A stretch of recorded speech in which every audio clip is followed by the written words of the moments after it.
I almost felt obligated to keep the trend going of starting the message with a news story, whether depressing or otherwise, but I'm not going to do that this morning.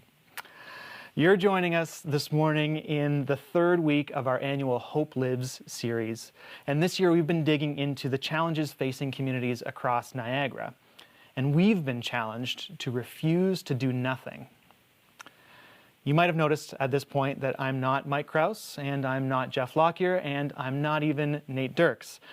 My name is Brendan, and my job around here is to lead our social enterprise, the Southridge Jam Company. My job this morning is to take the question that Nate asked a couple of weeks ago, will you participate? And the question that Mike asked last week, why don't we get involved and make it personal? And provide you with some practical steps.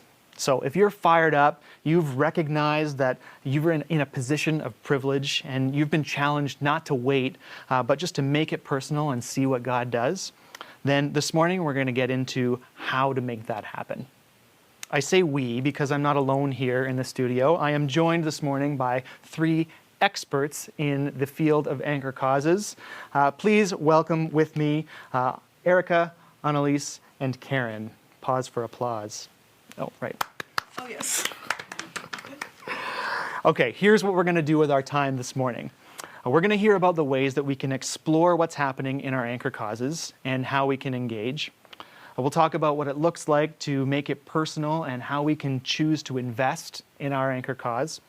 And then we'll talk about how to take a next step or how to go deeper in the role that we're already serving in. Sound good? Well, we're in a studio, so we can't hear you, but we'll assume that you're applauding wildly and just dive right in. Let's start with a quick review. Erica, there is so much going on in the world of the shelter these days, so tell us about your role and give us an update on the shelter world.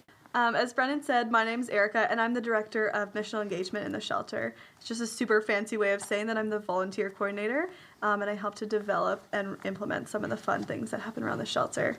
I've only been in this position for 3 months, and I've really grown to love everybody. Well, mostly everybody. Everybody minus Brendan.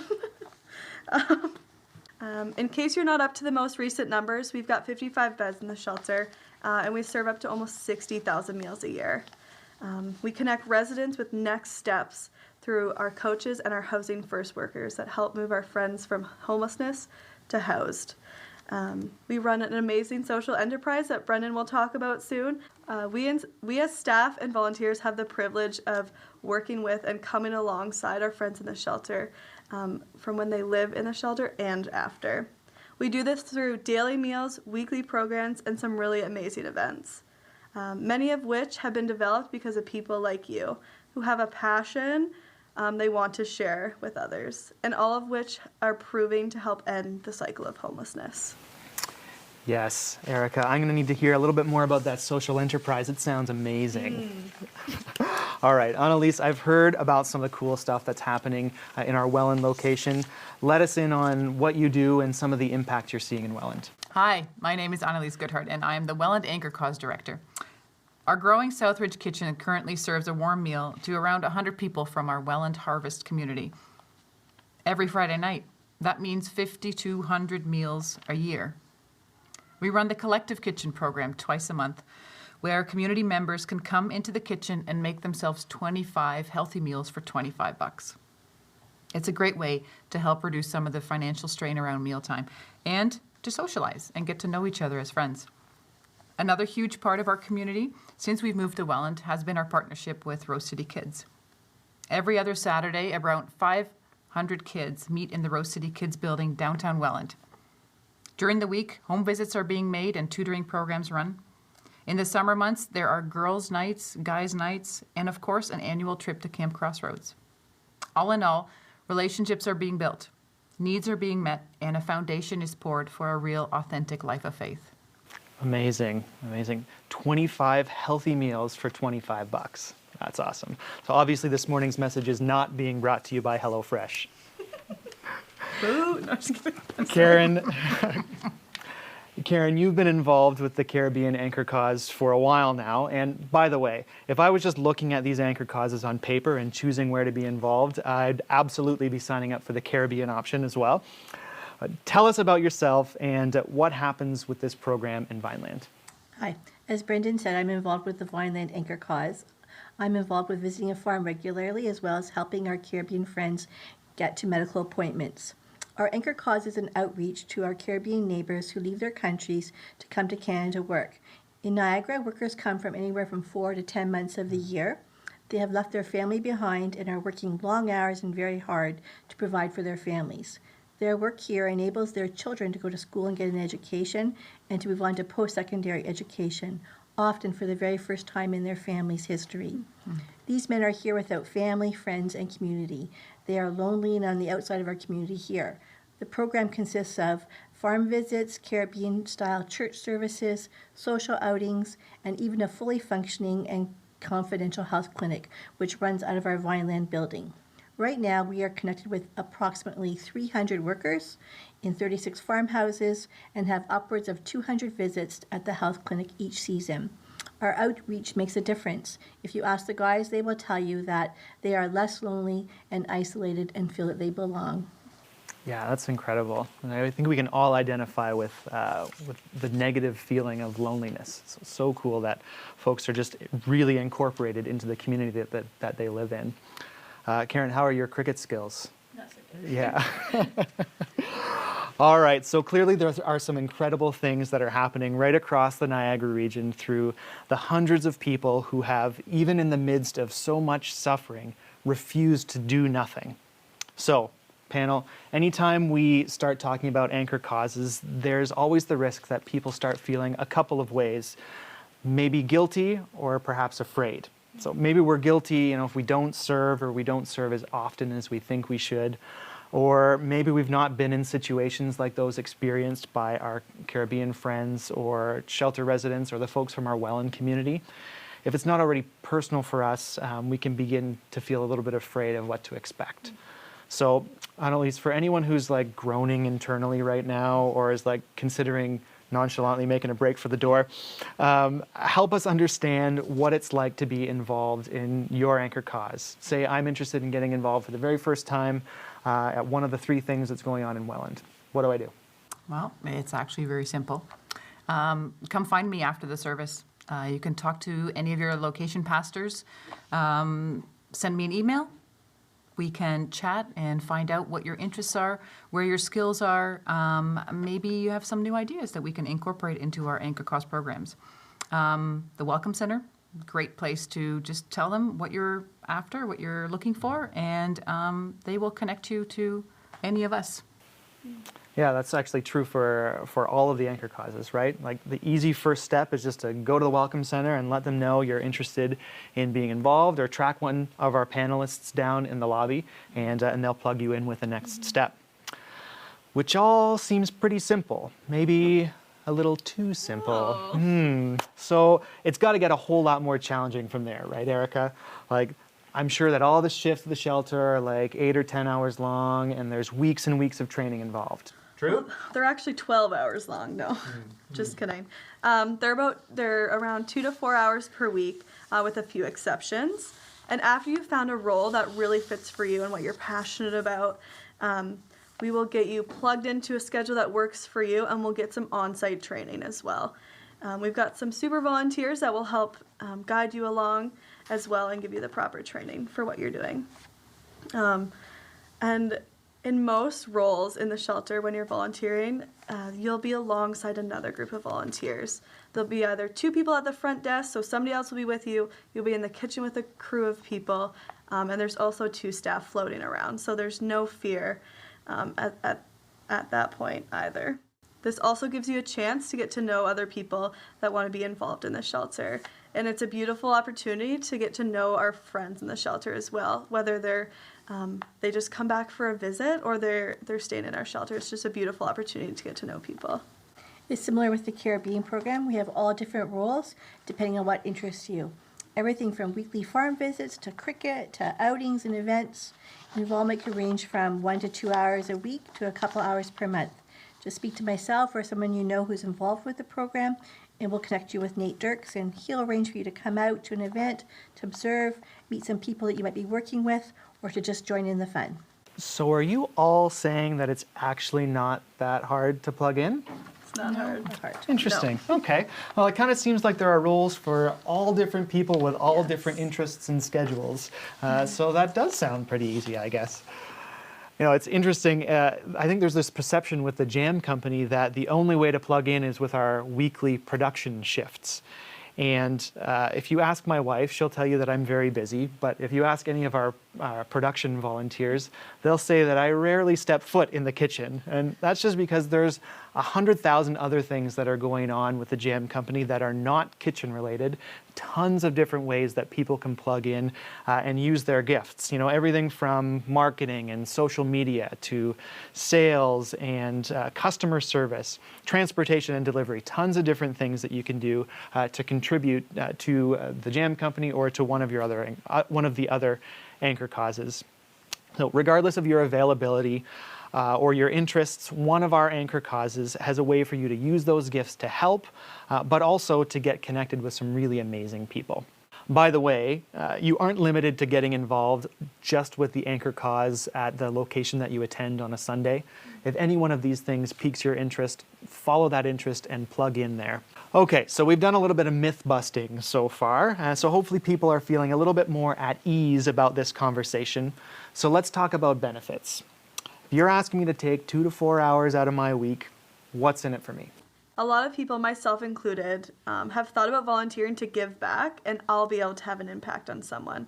When in reality, that's not true. Honestly, time and time again, we've seen the impact is totally a two-way street. The number of things that I've learned from my friends in the shelter is incredible. Relationships based on vulnerability on both sides allow for a closer relationship and a better understanding of others. Our friends can be incredibly vulnerable when sharing who they are, and reciprocating that vulnerability creates this beautiful understanding of one another. In Welland, we're seeing this life change happen in a few different ways. We're seeing some of our volunteers develop friendships with our community folks. Think Ken and Dwayne, for example. These guys got to know each other through Harvest Kitchen, and now Ken and Dwayne have attended the Collective Kitchen a few times, among other things. One of the ladies that attends Harvest Kitchen and helps out at the Collective Kitchen, a wonderful older lady that I love, gave me her recipes because she had no one to leave them to. Something I never expected, but moved me deeply. And when life groups serve together, they're not only forming new friendships with the folks who attend the programs, but also deepening the relationships amongst themselves. With our Caribbean friends, you might just start out serving, but it doesn't stay there. It's amazing how quickly you become friends. You learn about their families and they learn about yours. Before long, it's just you spending time with a friend sharing a meal. Some of my friends encourage me and pray for me. They share the things that are hard for them or for their families back home that I can pray for as well. And ultimately, we end up being a community, providing spiritual, emotional, and physical support for each other. Yeah, totally a two-way street thing, hey? Yeah, the theme of reciprocating keeps coming up here. Yeah, it's unique.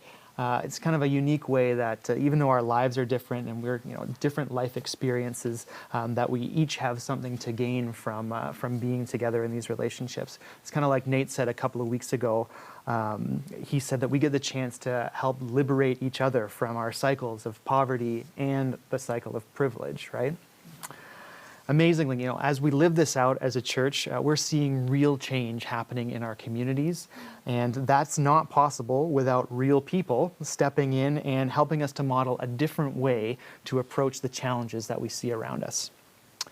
So I hope to this point we've been connecting with a section of people listening this morning who have maybe been unfamiliar with how the whole anchor cause thing works. But I know that's only one subsection of our audience this morning. We need to acknowledge that there are tons of people across all 3 locations who are already serving, and some of them have been serving for a really long time. So talk to these people, the people who are like part of the furniture. If I've been around for, serving for any length of time and I'm in a rhythm of showing up weekly or monthly for my shift, maybe I'm feeling pretty good about the ways that I'm able to contribute. What's next for me? Is there another dimension to my involvement? We can't grow if we spend all of our time in our comfort zone. How boring and mundane would life be if we never took a chance? Even just a small step outside of your comfort zone could turn into a friendship or a new opportunity. That's what you would do when you make a friend, no matter who they are. So take a chance, put yourself out there, be a bit vulnerable to let someone in. What do you have to lose? Stepping outside your comfort zone means involving yourself in the messiness of life. It becomes more than just serving. You might want to become more involved and volunteer in more areas, or you just might be intentional and take time to really get to know one or two of our Caribbean friends.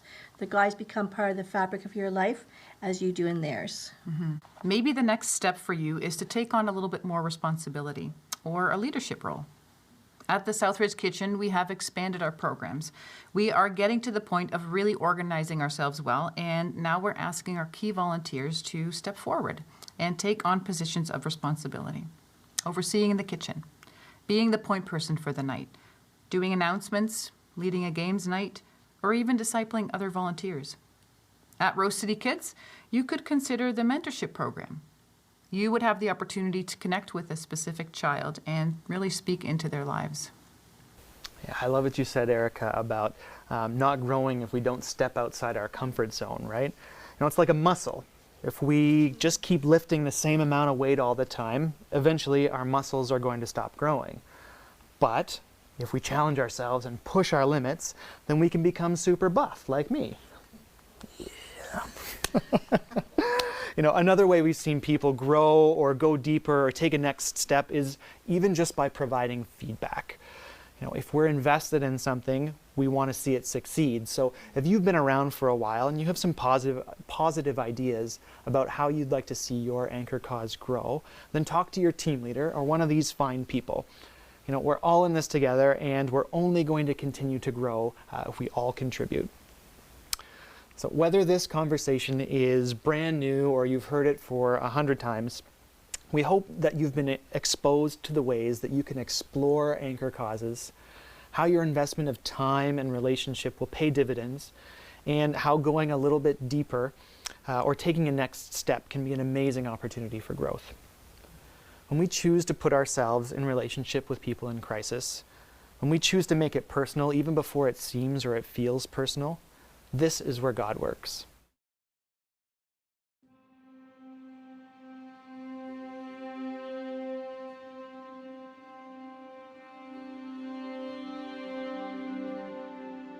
Part of the Harvest Kitchen program is for the volunteers is that there's lots of different things that they can do, right from coming early to do food prep, getting the meal ready. I particularly do the setup of the tables, tablecloths, and all the cutlery and dishes. And then there's the serving aspect, sitting and serving. All of those are really important, but the biggest thing is to have that time to sit down at a table and have that relationship and build into the conversation, the family atmosphere that we are hoping to have here with all of these guests.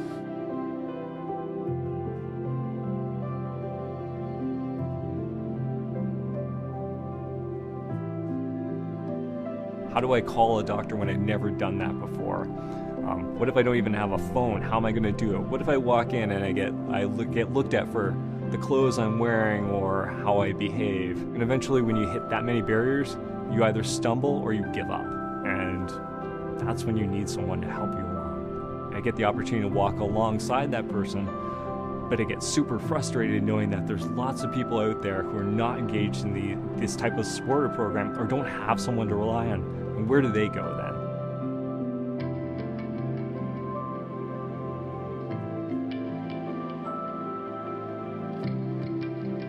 So a couple years into our work with our Jamaican friends, a couple of people in the church realized that there was a definite need to have a health clinic that was accessible. You didn't require a health card. It was at times when our friends weren't working. And so I got involved in helping to coordinate and set up this health clinic in the basement of our Vineland location. That first year was a whirlwind for me. I remember that very first Sunday night. We had all of our doctors in place, we had nurses in place, we had renovated special rooms in the basement of the Vineland Church to act as clinic rooms, we had registration staff, and we had told all of our Caribbean friends to come if they needed to see a doctor. And we sat there and had no idea if anyone was going to show up.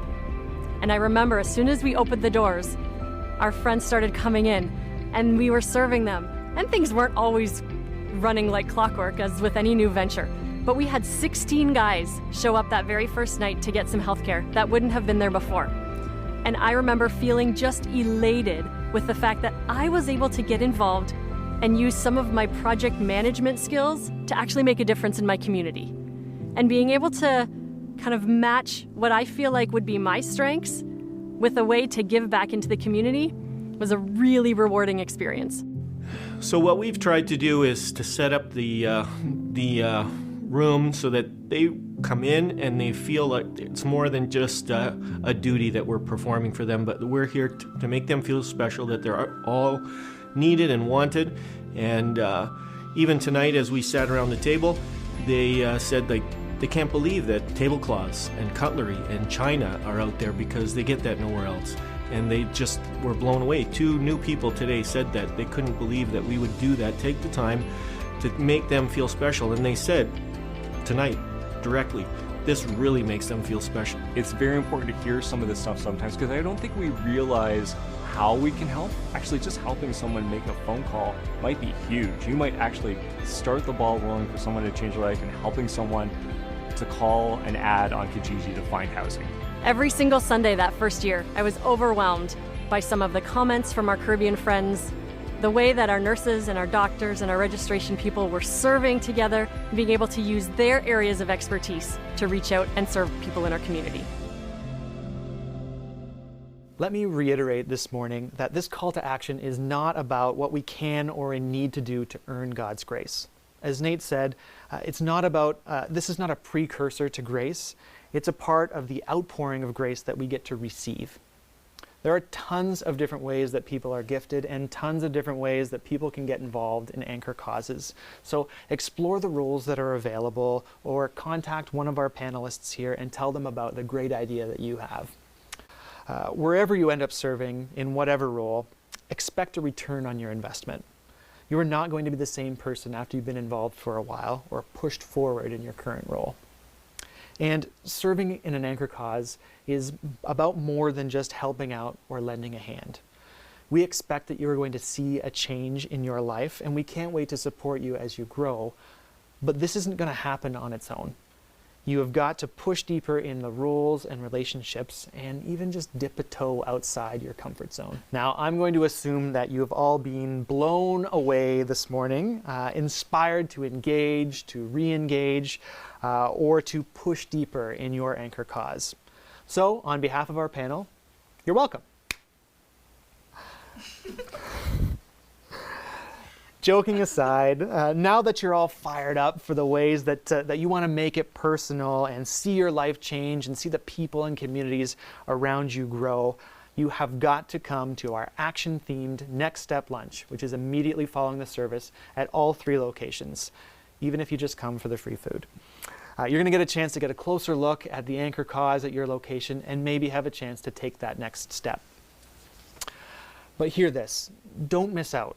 There is a ton at stake here, and not just for you, but for the people you'll be serving alongside and for the community around you. Remember, the decision to do nothing is just that. It's a decision. Don't choose indifference. If you are waiting for a nudge to take that next step, this is it.